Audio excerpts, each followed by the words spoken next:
Everyone, আসসালামু আলাইকুম। কেমন আছো তোমরা সবাই? আমি এখন কই যাচ্ছি বলো তো এই গরমের মধ্যে? আসলে একটুখানি বাইরে যাচ্ছি দরকারি জিনিস কেনাকাটা করতে। শুধু তাই না, আজকে বড় একটা কাজ করব। কি কাজ সেটা পরেই বুঝতে পারবা। দেখো বাইরে কি পরিমাণে গরম, আর এখন দুই বান্ধবী যাচ্ছি বাজারে।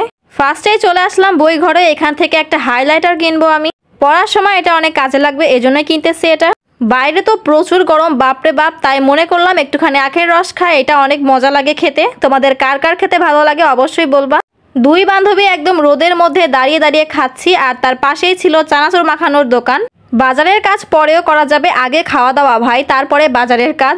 এই মাখানো জিনিসপত্র খেতে একটু বেশি মজা লাগে আমার কাছে। তো যাই হোক, এখন যাচ্ছি পার্লারে কান ফোটাতে। আন্টি আমার কান ধরার সাথে সাথে আমার মুখ একদম শুকিয়ে গেছে। দেখো আমি মনে মনে তো আল্লাহ আল্লাহ করতেছি। সত্যি কথা বলতে একেবারেই ব্যথা লাগেনি, তবে আমি ভয় অনেক বেশি পাইছিলাম ভাই। তোমরা আমার রিয়াকশন দেখলেই বুঝতে পারবা। তো এই দেখো ফাইনালি কানে দুল পরানো হয়ে গেছে। কানের দুল পরে মনে হচ্ছে না আমার লুকটা একদমই চেঞ্জ হয়ে গেছে? কেমন লাগতেছে অবশ্যই বলবা তোমরা সবাই। আমি কান ফোটাইছি আমার বান্ধবীর মায়ের পার্লার থেকে। আন্টি অনেক সুন্দর করে কান ফোটাই দিছে, না হলে এতক্ষণ আমি আর হাসতে পারতাম না, আমাকে কান্না করতে হতো। আর এই পার্লারটার নাম হচ্ছে এক্সট্রা বিউটি পার্লার, যেটা একদম আমাদের হাই স্কুলের পেছনেই। তো কান ফোটানো শেষ করে একদম 32 পাটি বের করে চলে আসলাম আরেকটা দোকানে। এখান থেকে কিনবো এখন গ্রিন টি। আরে না না, তোমরা কেউ ভুল শোনোনি, তোমরা ঠিকই শুনেছ। আমি এখন থেকে ডায়েট করব। না মানে এখন থেকে না, একটু কিছুদিন পর থেকে। আগে মানসিক প্রস্তুতি নিয়ে নিই, তারপর আর কি বাসার জন্য কিনতেছি এখন কেক। ভিডিও করতে যেতে একদম ফেলাই দিচ্ছিলাম আমি সুন্দর মতো। তারপর চলে যাচ্ছি আরো একটা কসমেটিক্সের দোকানে। এখানে এখন কিনবো আম্মুর জন্য ব্যান্ড, মানে ছোট ছোট ব্যান্ড। এই দেখো এই তিনটা পছন্দ হয়েছে আমার আম্মুর জন্য। আম্মু এই ছোট ছোট ক্লিপগুলো অনেক বেশি পরে। তো ক্লিপ কেনা শেষ করে এখন দেখতেছি কানের দুল ছোট ছোট কোনটা বেশি ভালো লাগে আম্মুর জন্য। সো অনেকগুলো দেখার পরে বেছে বুঝে আমি নিছি এই দুইটা আমার মায়ের জন্য। আম্মু সবসময় গোল্ড ক্যারি করে না, এজন্য আমি কেনা কানের দুল কিনতেছি আম্মুর জন্য। আর আম্মু অনেকদিন ধরে বলতেছিল একটা ঘর ঝাড়ু দেওয়ার ঝাড়ু কিনবে, কিন্তু পারতেছিল না সময়ের অভাবে। তাই আমি কিনে নিয়ে যাচ্ছি ঝাড়ু একটা বহন করে মায়ের জন্য।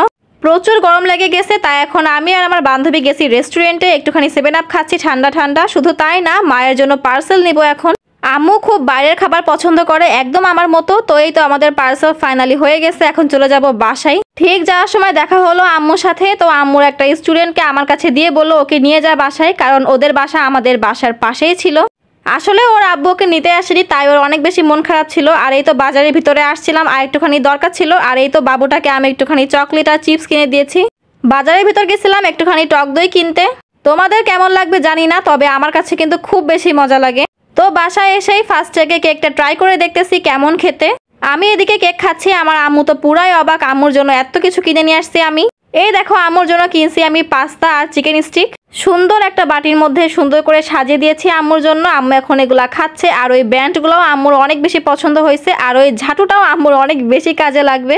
বাসায় এসে দেখি আব্বু আমার ফেভারিট পকোড়া কিনছে। তো পকোড়া খাচ্ছি আর ঠান্ডা ঠান্ডা ট্যাং খাচ্ছে এখন, কারণ অনেক বেশি গরম লাগছে ভাই। তো যাই হোক, আজকের এই ব্লগটা এখানে শেষ করতেছি। সবাই ভালো থাকো, সুস্থ থাকো, দেখা হবে পরবর্তী ভিডিওতে। সবাইকে আল্লাহ হাফেজ।